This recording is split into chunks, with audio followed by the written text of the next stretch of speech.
Hello everyone, I am Nisha Lamba and I welcome you all to our channel Unacademy judiciary. और आज की video में मैं आपके लिए लेकर आई हूं अगेन एक और लेटेस्ट अपडेट। सुप्रीम कोर्ट ने दिल्ली हाई कोर्ट को कहा डिस्गस्टिंग। ऐसा क्यों हुआ, क्या था फैसला, क्या जजमेंट थी, क्या बैकग्राउंड था, वो सब चीजों को डिस्कस करेंगे आज की वीडियो में। चलिए स्टार्ट करते हैं आज का वीडियो। तो वीडियो में आगे बढ़ने से आपको पहले बता दूं कि अगर अनअकैडमी जुडिशरी के साथ आप अपनी जुडिशरी एग्जाम की प्रिपरेशन करना चाहते हैं तो आप सभी स्टेट्स की तैयारी यहां पर कर सकते हैं। और अगर अभी आप इस सब्सक्रिप्शन को खरीदते हैं तो बहुत अच्छा डिस्काउंट चल रहा है। लोएस्ट प्राइसेस इस टाइम पर हो चुके हैं। 60% का डिस्काउंट आपको मिलेगा, कंप्लीट 60% प्लस पूरे 12 महीने का सब्सक्रिप्शन भी आपको फ्री ऑफ कॉस्ट मिलेगा। राइट, सो दैट एंड अगर आप इंस्टाग्राम पे मेरे साथ कनेक्ट करना चाहते हैं तो निशा_लांबा07 और टेलीग्राम पर निशा_लांबा1511 पर मेरे साथ जुड़ सकते हैं। चलिए सो स्टार्ट करते हैं आज का जजमेंट। तो बेसिकली हुआ क्या कि सुप्रीम कोर्ट के पास एक दिल्ली हाई कोर्ट के खिलाफ अपील आई थी। दिल्ली हाई कोर्ट के सामने एक मैटर आया था। उस मैटर में दिल्ली हाई कोर्ट ने रिलीफ को डिनाई कर दिया था। तो मैटर पहुंचा सुप्रीम कोर्ट में और सुप्रीम कोर्ट ने ये जो ऑर्डर पास किया था, इस ऑर्डर को पास करते हुए कुछ रिमार्क्स दिए थे। तो उन रिमार्क्स के ऊपर हम बात कर रहे हैं कि ऐसा क्या हुआ कि सुप्रीम कोर्ट ने दिल्ली हाई कोर्ट को डिस्गस्टिंग कह दिया। तो देखिए, जस्टिस सूर्यकांत ने यह कहा था कि जब Delhi high court anticipatory bail की प्ली को डिसाइड कर रहे थे, तो बेसिकली दिल्ली हाई कोर्ट के सामने मामला पहुंचता है अग्रिम जमानत का, यानी एंटीसिपेटरी बेल का। तो एंटीसिपेटरी बेल को डिसाइड करने में जो दिल्ली हाई कोर्ट है उसमें 30 से 40 पेजेस का ऑर्डर दिया था। तो सुप्रीम कोर्ट का कहना था कि ऐसा 30 से 40 पेजेस की क्या जरूरत थी दिल्ली हाई कोर्ट को इस तरह का ऑर्डर देने की। देखो, अब यहाँ पे बात पेजेस की नहीं है। बात ये नहीं है कि आपको 30-40 पेजेस में आपने 30-40 पेजेस का ऑर्डर क्यों दिया, आपने 30-40 पेजेस में क्या लिखा। बात यह है कि एंटीसिपेटरी बेल का ऑर्डर जब आप देते हैं तो आप जिन ग्राउंड्स को कंसिडर करते हैं वो ग्राउंड्स एक्चुअल में इतने होते ही नहीं है कि वो ऑर्डर 30 से 40 पेजेस में जाए। तो इसका मतलब है कि आपका ऑर्डर अगर 30 से 40 पेजेस में जा रहा है तो आप फैक्ट्स के अंदर इन्वॉल्व हो रहे हैं, आप मेरिट्स के ऊपर सवाल उठा रहे हैं और फिर आप उसके बेसिस पर फैसला सुना रहे हैं। और इस प्रैक्टिस को सुप्रीम कोर्ट ने कहा कि ये डिस्गस्टिंग प्रैक्टिस है, ये नहीं होना चाहिए। कोर्ट का कहना था कि ये तो बेसिकली आपने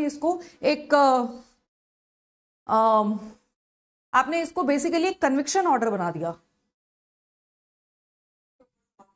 राइट, तो कन्विक्शन ऑर्डर ये नहीं होना चाहिए। बेसिकली ट्रायल कोर्ट को आप एक तरह से हिंट दे रहे हैं, आप ट्रायल कोर्ट को बता रहे हैं कि आप इस तरह से इस फैसले को चलाइए।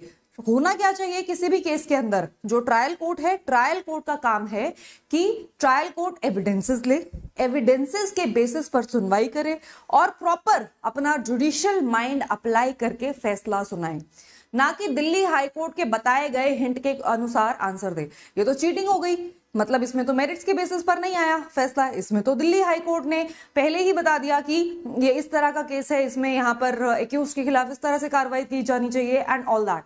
तो ये जो प्रैक्टिस है ये डिस्गस्टिंग है। इसमें फेयर जस्टिस होना, एक फेयर ट्रायल का जो आपका अधिकार होता है वो यहाँ पर कहीं ना कहीं आपका अधिकार छूट जाता है, उस अधिकार के ऊपर एक शैडो पड़ जाती है। राइट, तो ये रीजन था कि जो कोर्ट है उसने इस तरह का रिमार्क दिया। कोर्ट ने कहा कि आप तो एक तरह से ट्रायल कोर्ट को हिंट दे रहे हैं, ये तो आपने एक तरह से कन्विक्शन ऑर्डर दे दिया, जबकि आपका काम एंटीसिपेटरी बेल के टाइम पे कन्विक्शन ऑर्डर देने का नहीं है।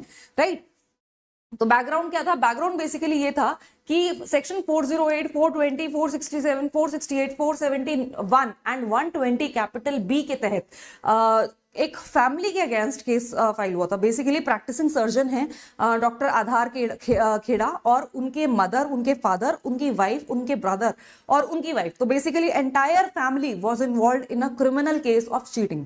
ठीक है, तो उसमें कंपनी के खिलाफ उनके खिलाफ केस ये था कि इन्होंने आपस में कॉन्स्पिरेसी करके कंपनी के खिलाफ काफी सारे फंड्स को मिसअप्रोप्रिएट किया है, चीटिंग की है। तो ये सारे ऑफेंसेस जो हैं इकोनॉमिक ऑफेंसेस उनके खिलाफ लगे थे।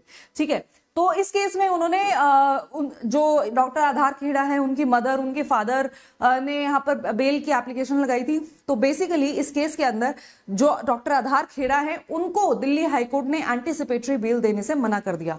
कोर्ट का कहना था कि आपको एंटीसिपेटरी बेल यहाँ पर नहीं मिलेगी, आप एंटीसिपेटरी बेल के हकदार नहीं है। तो इस केस में दिल्ली हाई कोर्ट ने फिर 30-40 पेजेस का ऑर्डर दिया था। ठीक है, तो 30-40 पेजेस का ऑर्डर क्यों दिया इस केस के अंदर, और फिर उसमें मतलब बेसिकली कोर्ट जो है वो फैक्ट्स के अंदर गया। जो 30 से 40 पेजेस का ऑर्डर दिया उसमें दिल्ली हाई कोर्ट का कहना ये भी था कि जो ऑफेंसेस हैं वो काफी ग्रेव हैं, वेल ऑर्केस्ट्रेटेड, मतलब कंप्लीटली ऑर्गेनाइज्ड आपका एक फाइनेंशियल फ्रॉड आपने किया है, बहुत बड़े अमाउंट का फ्रॉड किया है।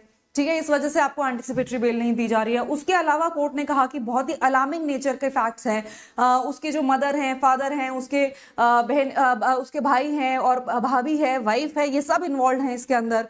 ठीक है, और कंपनी ने उनके खिलाफ काफी सारी एलिगेशंस लगाई हैं एंड ऑल दैट। तो बेसिकली फैक्ट्स के अंदर घुस के जो दिल्ली हाईकोर्ट है उन्होंने ये सारे के सारे यहाँ पर इस तरह से कमेंट किया कि इस तरह के जो ऑफेंसेस है काफी सीरियस होते हैं, कमर्शियल और इकोनॉमिक वर्ल्ड के अंदर हमें ये सब चीजों को बहुत ज्यादा सीरियसली इनको लेना है, राइट।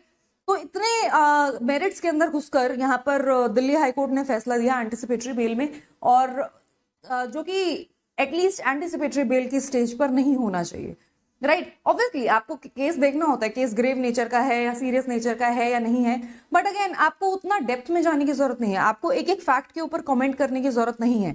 इसका अगर आप ऐसा करते हैं तो आप कहीं ना कहीं जो ट्रायल कोर्ट है उसके जो जजमेंट को आप एक तरह से शैडो कर रहे हैं, आप उस जजमेंट को पहले से ही प्रेजुडाइज कर रहे हैं, उनको एक हिंट दे रहे हैं कि हाई कोर्ट जो है वो इस तरह से सोचता है तो हमें इस तरह से यहाँ पर फैसला देना है, राइट।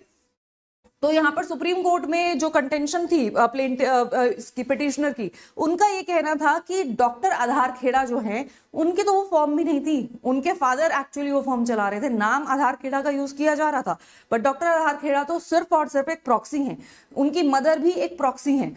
तो जब उनके फादर को बेल मिल सकती है 7 महीने की, तो इनको क्यों नहीं मिल सकती? जो मेन फिगर है इस ऑफेंस के अंदर उसको अगर आपने बेल दे दी तो इनको क्यों नहीं दी? और इस वजह से सुप्रीम कोर्ट ने इस केस के अंदर एंटिसिपेटरी बेल ग्रांट कर दी, दिल्ली हाईकोर्ट का ऑर्डर सेट असाइड कर दिया, दिल्ली हाईकोर्ट की इस प्रैक्टिस को डिस्गस्टिंग बताया, गलत बताया कि इस तरह की प्रैक्टिस फॉलो नहीं की जानी चाहिए। जजमेंट का नाम अगर आप देखना चाहें तो जजमेंट का नाम है Aadhar Kheda versus the state of government of NCT of Delhi. आपको भी यहां पर मिल जाएगी, राइट। चलिए अब अनअकैडमी की बात कर लेते हैं। अनअकैडमी जुडिशरी के साथ अगर आप अपनी जुडिशरी की प्रिपरेशन करना चाहते हैं तो आप किसी भी स्टेट की तैयारी यहां पर कर सकते हैं, और बहुत ज्यादा समय के बाद आपके लिए लोएस्ट प्राइसेस का ऑफर आया है। आपको कंप्लीट 60% का ऑफ मिल रहा है, प्लस एक्स्ट्रा 12 महीने का फ्री ऑफ कॉस्ट एक्सटेंशन मिल रहा है। आप अगर प्लस कोर्स खरीदेंगे तो आपको 12 महीने प्लस 12 महीने का कोर्स 33,399 का मिलेगा। 24 मंथ्स प्लस 12 मंथ्स एक्स्ट्रा आपको मिलेगा 41,399 का। अगर आप आइकॉनिक खरीदेंगे, आइकॉनिक सब्सक्रिप्शन खरीदते हैं तो उसमें 12 + 12 आपको मिलेगा 42,299, and 24 months plus 12 months extra का कोर्स आपको मिलेगा पूरे 50,299 का, राइट।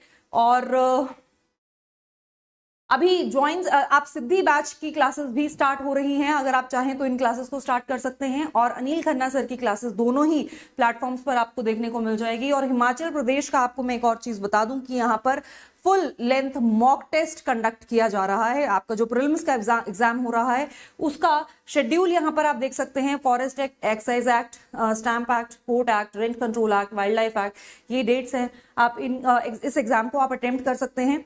टाइमिंग्स हैं 11 बजे शाम 11 बजे और शाम को 5 बजे। 75 मिनट्स का ये टेस्ट है। इंग्लिश लैंग्वेज में ये टेस्ट होगा, राइट। टोटल क्वेश्चंस इसमें 50 आएंगे, टोटल मार्क्स 50 हैं, नेगेटिव मार्किंग 0, एंड एक क्वेश्चन 1 नंबर का होगा। तो बेसिकली जैसा आपका एग्जाम में पेपर आने वाला है उसी तर्ज पर आपका यहाँ पर मॉक टेस्ट कंडक्ट कराया जा रहा है। तो आप ये मॉक टेस्ट का पार्ट भी बन सकते हैं, और ये फ्री टेस्ट सीरीज है। तो अगर आप इस टेस्ट सीरीज का पार्ट बनना चाहते हैं तो आप ये QR कोड स्कैन करके एनरोल कर सकते हैं, राइट। और आपको एक और चीज बता दूं कि अगर आप अनअकैडमी जुडिशरी की सब्सक्रिप्शन खरीदते हैं तो आप सभी कोर्सेज का एक्सेस कर पाएंगे जितने भी दौरान की आपकी ड्यूरेशन है आपकी सब्सक्रिप्शन की। यानी अगर 24 महीने की है या फिर 3 साल की है, जितने भी टाइम की आपकी सब्सक्रिप्शन है उस दौरान जितने भी कोर्सेज लॉन्च किए जाएंगे उन सभी कोर्सेज का हिस्सा आप बन सकते हैं। ऐसा नहीं है कि आपको सिर्फ एक बैच तक सीमित रहना है या सिर्फ एक ही बैच की क्लासेस आप लगा सकेंगे और बाकी क्लासेस आप अटेंड नहीं कर पाएंगे।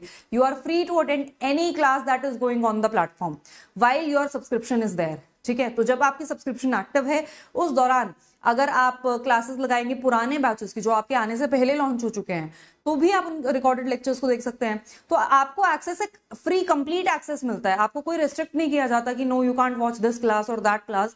You get complete and free access of everything once you buy the subscription.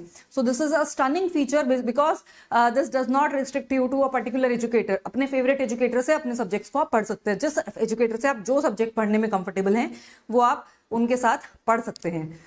अगर आपको ये डिस्काउंट का फायदा उठाना है तो आपको मेरा डिस्काउंट कोड निशा लांबा इस्तेमाल करना पड़ेगा। निशा लांबा डिस्काउंट कोड का इस्तेमाल करके आपको मैक्सिमम डिस्काउंट मिल जाएगा। अगर आपको कोई भी क्वेरी है तो मैंने आपको इंस्टाग्राम और टेलीग्राम का हैंडल बता ही दिया है, आप वहां पर मुझसे कनेक्ट कर सकते हैं। मिलते हैं आपसे अगली वीडियो में, तब तक के लिए गुड बाय।